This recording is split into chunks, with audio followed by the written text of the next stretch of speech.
I'm मानवी, नाम तो सुना ही होगा कहीं ना कहीं। और आज फिर से मैं आपको एक कहानी सुनाने जा रही हूँ। पर कभी कभी कुछ कहानियाँ हमारी होती ही नहीं हैं, फिर भी दिल को छू जाती हैं। आज जो मैं कहानी सुनाने जा रही हूँ वो मेरी नहीं है, पर उसमें दर्द है, डर है, अकेलापन है और एक ऐसी लड़की की आवाज़ है जो कभी किसी ने नहीं सुनी। उसका नाम आरोही है। ना वो किसी हीरो की लव स्टोरी है और ना ही कोई फिल्मी प्लॉट। मैं ये चाहती हूँ तुम इस कहानी को सिर्फ सुनो नहीं, महसूस करो। शायद कहीं ना कहीं इसमें खुद को ढूंढ लो। My name was always on the attendance register, but some days I wasn't really there. You know, they always say school life is the best life. For some, maybe it is. For me, it was the place I started disappearing. From the outside, I was a good student, a quiet girl, always on time, never missed a test, never failed an exam. My books were neat, my uniform perfect, my smile practiced. People used to call me the ideal daughter, but they never really looked into my eyes, because if they did, maybe they would have noticed I was drowning, silently, slowly, and all alone. You got 94 marks. What about the missing 6 months? I used to love studying once. I still remember class 5th. I came home with a full score. My dad picked me up and said, "You are going to be a topper, beta." My mom made halwa that day. But then the marks become expectations. Expectations become pressure, and pressure becomes my prison. Class 7th, 8th, 9th. Each year the weight on my shoulders got heavier. I wasn't allowed to go to birthday parties or hang out after school or even nap after classes, because topper बनने के लिए sacrifice तो करना पड़ेगा ना. I stopped watching cartoons. I stopped drawing. Even I stopped feeling. There were days I wanted to scream. I'm not a robot. I get tired. I get scared. I want to rest too. But I didn't. Because toppers don't complain, right?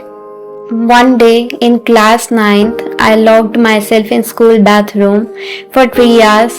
No one noticed, no one called my name, and in those 3 hours, I realized even if I disappeared, nothing would change. Not for my teachers, not for my classmates, not for my family. Maybe I was invisible after all. And that night, I wrote, I am alive but not living. I am awake but not rested. I speak but no one hears. I had no friends left.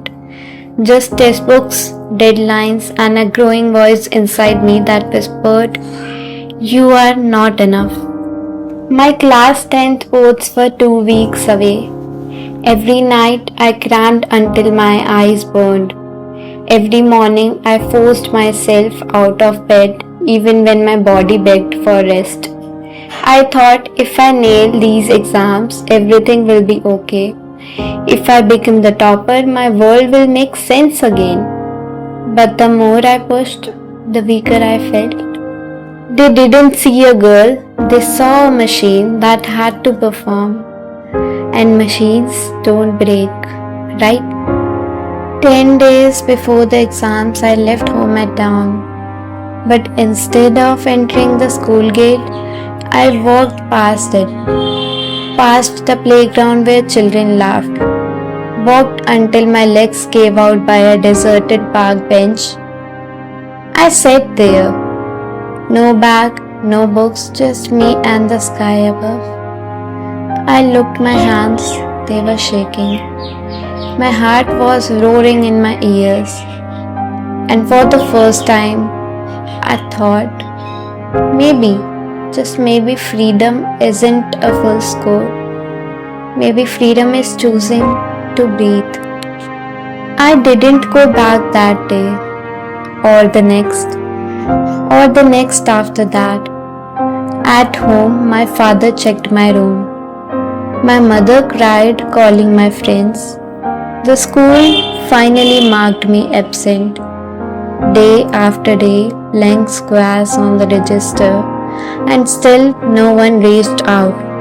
On the fourth day, a school teacher found my bag and diary by the same bench. They called the police, they rang my doorbell, but I was already gone.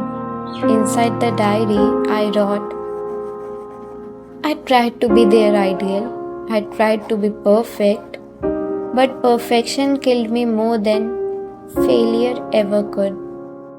They read those words, they wept, but tears can't bring someone back.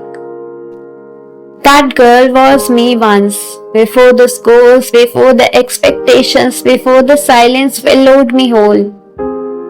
I want you to see me now, not as a topper, not as a story, but as a reminder that behind every perfect record, there could be a broken heart. That behind every silent student, there could be a silent plea. That behind every attendance tick, there could be an absence nobody noticed. They say teenage years are the golden years, but no one tells you that gold can melt too. That behind every I am fine message, behind every Instagram selfie, behind every good morning ma'am, there are hearts silently breaking. I never sat in that chair because I was taught to hide emotions, not express them, to correct mistakes, not understand them, to chase ranks, not healing. We don't talk about mental health in our homes. We call it drama, mood swings, hormones. But pain isn't less real just because it's invisible. Teenagers today are trapped. There is something I wish someone had told me, that your marks doesn't define your worth, that crying doesn't make you weak, that failure isn't the opposite of success, it's part of it. And most importantly, that it's okay to not have it all figured out at 15.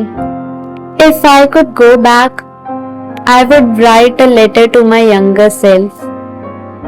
Take a break, breathe, laugh more, sleep without guilt, cry without shame. You are not a disappointment, you are just a human. And if you are listening today, if you ever feel like Aarohi, please don't vanish quietly like Aarohi did. Raise your hand, speak up, shout if you must. You are allowed to take space in this world. You are allowed to be heard. We all wear masks, but behind every topper, every artist, every class clown, there is a real person just trying to survive. So the next time someone says, I am okay, ask again, look deeper, because maybe, just maybe, your one question could save someone's whole world. Be kind, be present, be the reason someone chooses to stay. Reach out, ask the quiet one, are you okay?